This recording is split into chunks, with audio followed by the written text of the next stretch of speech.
नमस्कार दोस्तों, आपका स्वागत है हमारे YouTube चैनल पर। दोस्तों, आज की कहानी का नाम है कि तेरा यहाँ कोई नहीं। ममता सुनो, बिटिया की शादी की सारी तैयारी हो गई ना?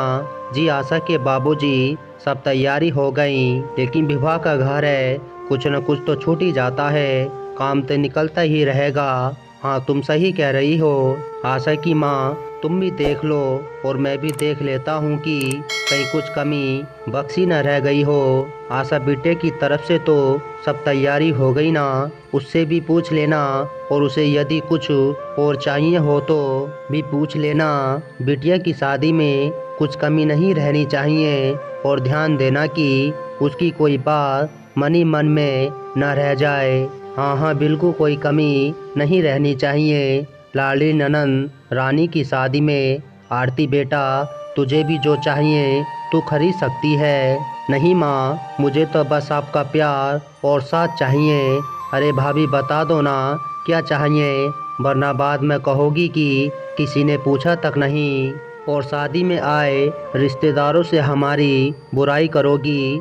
ननंद रानी, मुझे जो चाहिए वो मुझे मिल जाता है। आखिर जैसे आप इकलौती बेटी हो, वैसे भी मैं भी इकलौती बहू हूँ। घर की क्या भाभी हर वक्त अपनी तुलना मुझसे करती रहती हो।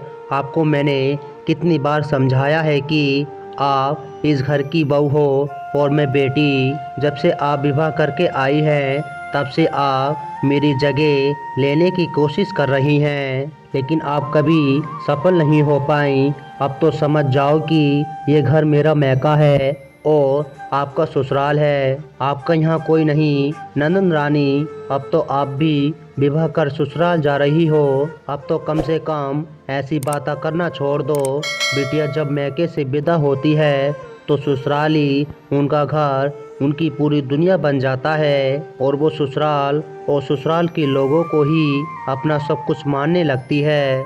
ससुराल में आने पर एक लड़की को न जाने कितनी जिम्मेदारी निभानी पड़ती है, न जाने कितने बलिदान देने पड़ते हैं। अपनी इच्छाओं, अपनी खामोशी को छोड़ना पड़ता है, लेकिन फिर भी वह हंसकर हर रिश्ते से जुड़ी जिम्मेदारी उठाती है। बदले में वह थोड़ी सी इज्जत और अपनापन की चाह भी नहीं रख सकती, जो कि मेरी भी चाहत रही है। हर फर्ज दिल से निभाती हूँ, बदले में यदि मैं इस घर के लोगों से बेटी जैसा स्नेह और अपनापन चाहती हूँ तो क्या मैं गलत करती हूँ? आशा जी, 2 दिन बाद आप भी विदा होने वाली हो। अगर भगवान न करे आपकी ननंद यदि आपके साथ ऐसा व्यवहार करे तो क्या आपको अच्छा लगेगा? नहीं ना?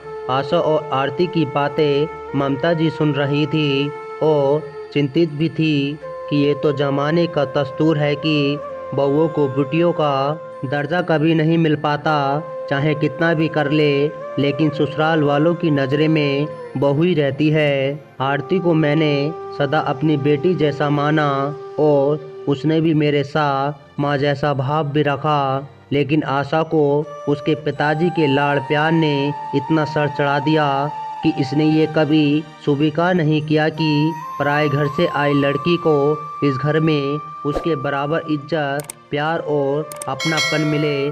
बार बार अपनी भाभी को नीचा दिखाती है। कैसे समझाऊं इस लड़की को? आशा भी अब किसी घर में बहू बन कर जा रही है और आरती सजी तो कह रही है कि कहीं उसके साथ भी ये सब हुआ तो आशा बिल्कुल बर्दाश्त नहीं कर पाएगी, तब उसे समझ आएगी अपनी भाभी की तकलीफ। खैर, रात को सब थक कर सो जाते हैं और आशा सपनों में वही व्यवहार अपने साथ होता हुआ देखती है जो कि उसने अपनी भाभी के साथ किया था। और जब वो सब कुछ सह नहीं पाती तो अपना सामान बांधकर मैके लौट आती है, जहां भाई भाभी उसे कहते हैं कि अब ससुराल ही तेरा घर है, अब तेरा यहाँ कोई नहीं। याका याका आशा की नींद खुलती है और उसकी आंखों में आंसू आ जाते हैं।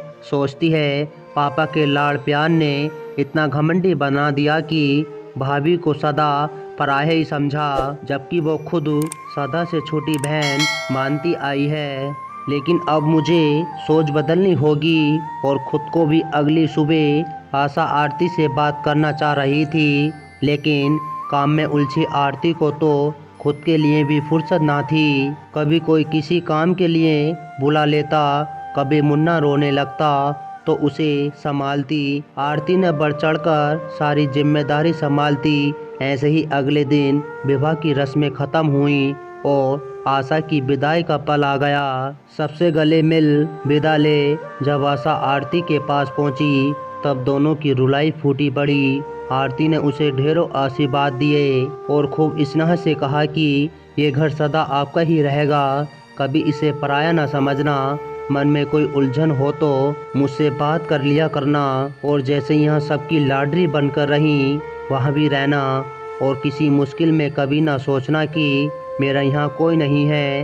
ये सुना आशा ने आरती को फिर से गले लगा लिया और कहा, मुझे माफ़ करना भाभी, पगली तुम तो मेरी छोटी बहन जैसी हो। छोटी बहन ऐसे माफ़ी नहीं मांगती। अब रोना बंद करो, साजन जी के घर नहीं जाना क्या? दोनों ननंद भाभी की हंसी दे ममता जी की खुशी से झूम उठी। तो दोस्तों, आपको हमारी कहानी पसंद आई हो तो प्लीज़ लाइक और कमेंट और सब्सक्राइब करना ना भूलना।